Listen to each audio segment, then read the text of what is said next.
Government corruption has never been more prevalent or caused more harm. It's why extremism is on the rise. It's why the financial gap between the haves and have-nots has never been wider.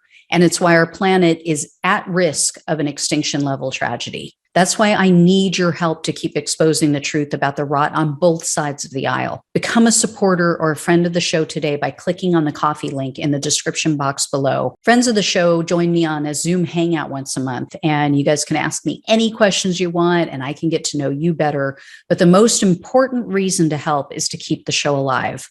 Together, we can and will save our country and our planet. Thanks in advance and enjoy the show. Hey everyone, welcome to the show. I have an update to share about one of Trump's Capitol insurrectionists. It's time for an episode of Where Are They Now? Matthew Bledsoe was arrested. Patrick Montgomery was in court. Jonathan Manapa will stay in federal custody. No, I don't take responsibility at all. So 46-year-old Florida resident and former corrections officer Jonathan Carlton, he goes by the name of Danny. He traveled to D.C. with the January 6th defendant, Bradley Weeks. And as with so many of these people, Carlton lied to the FBI when they first interviewed him on January 20th of last year. Carlton initially said that he only went to D.C. in support of Trump and to take part in a peaceful demonstration. And he claimed that he and Weeks went to the Capitol and they got caught up in the mob on the Capitol steps, but he claimed that they never actually entered the building. However, his friend Weeks gave up the goods. He was arrested the day after Carlton's interview, and he told the truth. Weeks admitted that both he and Carlton had entered the Capitol. They didn't enter together, but they were both inside.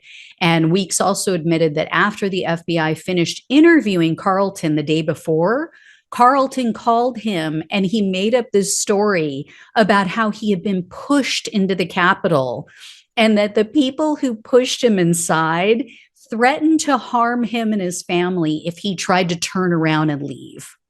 And when the FBI reviewed Weeks' phone, they found the following text exchange between the two men, which clearly disproves Carlton's fabrication. Carlton said, quote, "Where are you? Weeks. I'm all the way on the left side if you are looking at the Capitol. Where are you at? Carlton, inside by the window we breached. Weeks, you're inside? Carlton, yeah, just stepped out for air." So I have so many questions like, what happened to his family being threatened? I mean, you go outside for air when they threatened your family? And my other question is, why is a big, tough, strong corrections officer willing to fold so easily? And how would a stranger know who you are and how to find your family? So anyway, the FBI spoke with Carlton again on January 22nd. And then that's when he admitted, oh yeah, okay, I did enter the building, but he still claimed that he was pushed and that he was forced into the building by people dressed in camo. So Carlton said he initially lied because he said he was embarrassed by his actions and he was appalled by what took place. So Carlton was arrested on March 11th of 2021. He was charged with entering a restricted building or grounds, 2 counts of disorderly conduct, and parading in a Capitol. In March of this year, Carlton pleaded guilty to the parading charge, and so he was facing up to 6 months in jail, 5 years of probation, and $5,000 in fines. However, the prosecutor requested only 3 months in jail, 60 hours of community service, and a $500 restitution fee. Carlton's attorney, of course, asked for probation only. They noted that not only did he lose his job on May 20th of this year, this was following his guilty plea, but that he also had lost his subsidized housing. Apparently, that was offered as part of his employment package. And so, you lose your income, you lose your house. And so Carlton's attorney laid blame at Donald Trump's feet. And he even called out John Eastman. And he said that, the memo that John Eastman provided to Trump was, quote, a roadmap for a coup, obviously repeating what a judge had said.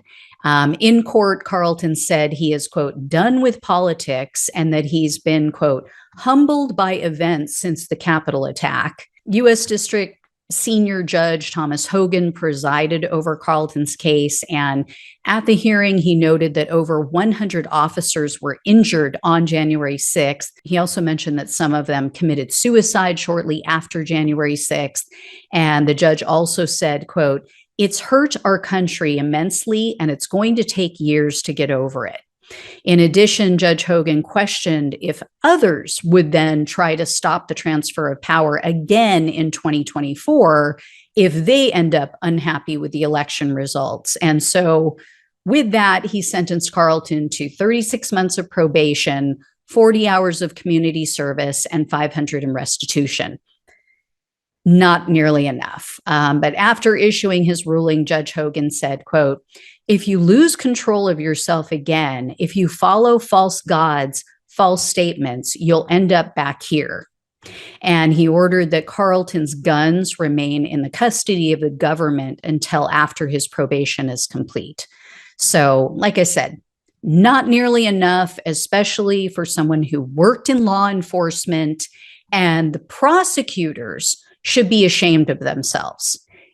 They could have hit this guy with lying to federal officers, and they didn't. He knew better. He knew better than to break the law on January 6th. He knew better than to lie to the authorities about it. And even if you go back to the beginning, he should have known better than to believe Trump's lies about the election. Why did these people not think about their jobs and their family before breaking the law, before terrorizing everyone in the Capitol? He lost his job, lost his home, all for the apricot Antichrist, who hasn't lost a damn thing, by the way, at least not yet. So again, I ask, was it worth it? Anyway, guys, when and if I hear more, I'll let you know. Thanks so much for watching and listening. Take care, and I'll talk with you soon.